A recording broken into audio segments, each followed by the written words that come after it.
Hey guys, Isabella here. We are back for another book review. So for this book review, I'm reviewing The Butterfly Girl by Renee Denfeld. So for this one, it says, Naomi, an investigator with an uncanny ability for finding missing children, promised herself that she would not take another case until she found her younger sister who's been missing for years. Naomi has no picture, no name, only a vague memory of a strawberry field at night, black dirt under her bare feet as she ran for her life. The search takes place in Portland, Oregon, where scores of homeless children wander the streets like ghosts, searching for money, food, and companionship. Young girls have gone missing for months, only to be found in the dirty waters of the local river. Naomi, unable to resist the pull of a child in need, is drawn to a 12-year-old girl named Celia, running from an abusive stepfather and addict mother. Celia's faith in the mystical butterflies that guide her on the dangerous city streets in her savior. These tiny iridescent wisps of hope soften the edges of her hard world and illuminate a cherished memory from her childhood. The Butterfly Museum, a place where everything is safe and nothing can hurt her. Naomi and Celia find echoes of themselves in each other, by danger creeping ever closer. Danger is creeping ever closer. So, for did not mind the background. Honestly, I'm not gonna lie, I literally have given this book, I would say 3 out of 10. Now, actually, I'm gonna give it a 4 out of 10 because the ending was pretty interesting. There was a lot more action towards the ending than anything else. But I will say it is one of the most boring books that I've ever read. Honest to God. It wasn't terrible, but this is probably like one of the first books I actually have that I was actually bored reading. Like, it's also not a very long read. It's 260 chapters or pages, 260 pages. So it's not a long read. It's just like it's literally just boring. But it's literally just my opinion of it. It was a very slow burner of it. Like, usually when it comes to like crime-esque books, you have a lot of like up and down, like, oh my god, like here's all this and here's all that, like here's a different, like, you know, different finds and different like investigations and clues and whatnot, kind of like Criminal Minds. But that's literally not how this went. It honestly went through a whole bunch of just so much just like boring, like a whole bunch of just boring crap, honestly. There wasn't any like good action until the ending, which is why I gave it a 4 out of 10 because of the good action at the end and the happy ending, of course.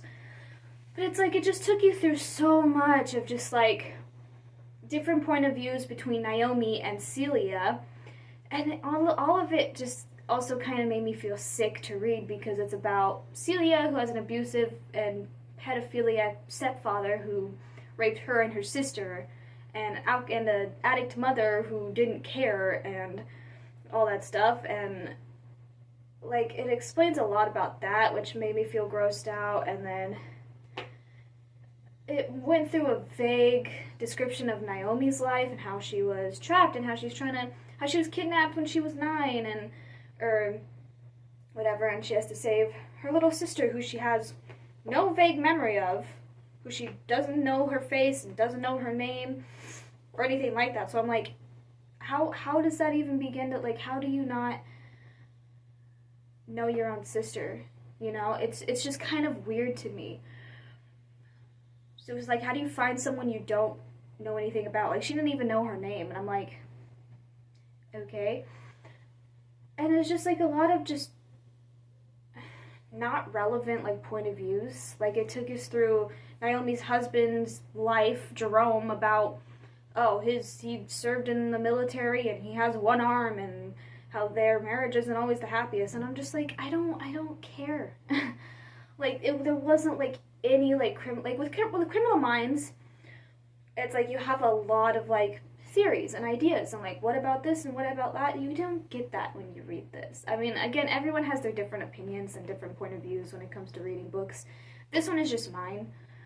I mean, you can go read it for yourself. I definitely, even though it was a very boring book, the ending was surprising and the ending was good because, oh, would you look at that? They found who it was and they finally saved her sister and blah, blah, blah, happy ending and go fucking adoption. Cool. Sister saved. You know, honestly, like, there's not even like a spoiler I could spoil in this because it's such a cliche fucking book. You know? It's like, it's every fucking cliche out there that you could guess. So I don't even, like, have to spoil it for you because it's in there. Like, like, what else do you expect? Like, oh look, they found the killer and the sister's saved? Who would have thought? So yeah, honestly, this is probably one of the most boring books I've read. But and probably one of the books I'm not gonna keep, so, because I was bored. You know, there's also, like, a lot of books out there where it's just like, damn, this book was so good, I might reread it one day.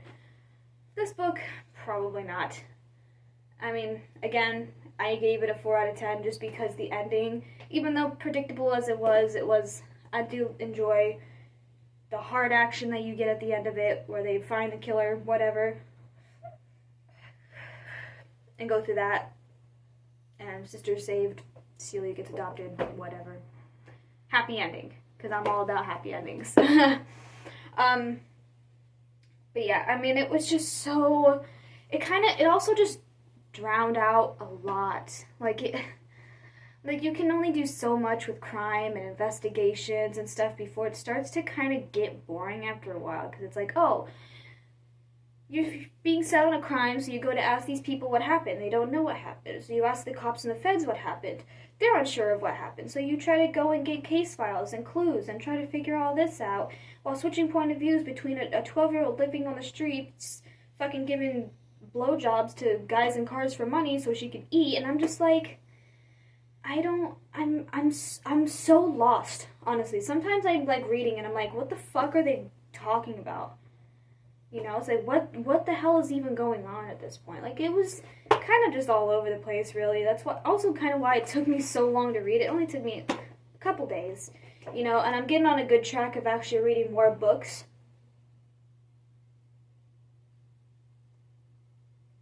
But it was just a lot. I've never been more bored reading a book before, and people that know me that read books, I express a lot of feelings towards it, so. But yeah, I mean, if you want to know yourself despite being bored of it, you could go read this, The Butterfly Girl by Renee Denfeld, author of The Child Finder. I wonder if she's got any more books, because this is just, I thought like I was missing something, like if this was like a sequel to something. It doesn't say that it is. I don't even remember where I got this book in the first place. Definitely a thrift store, or, you know, yeah, thrift store somehow, but I don't know. If you want to go read it, go read it. Honestly, if you want to be bored by it, honestly, I would say just skip to the ending. Maybe read a couple pages of the beginning to see like who the characters are and you get a little bit of their life, and then go to the ending and be like, oh, now you don't have to read through all that. No offense to the author, because obviously she can make more than what I can create ever in my life, but it's just like, I was bored. I was very bored. And I wish I keep forgetting to bring more books to read, because I never know if I finish them or not. So, yeah. That was basically that. Pretty much nothing to it. Nothing interesting that I can really explain to y'all, because it was very boring. And it dragged out a lot. Until the ending, where they actually, oh, that was the killer the entire time. Gee, didn't know that. So, yeah. Yeah, that's basically it. You know what to do. I love you guys. Yeah, I'll see you soon. Bye.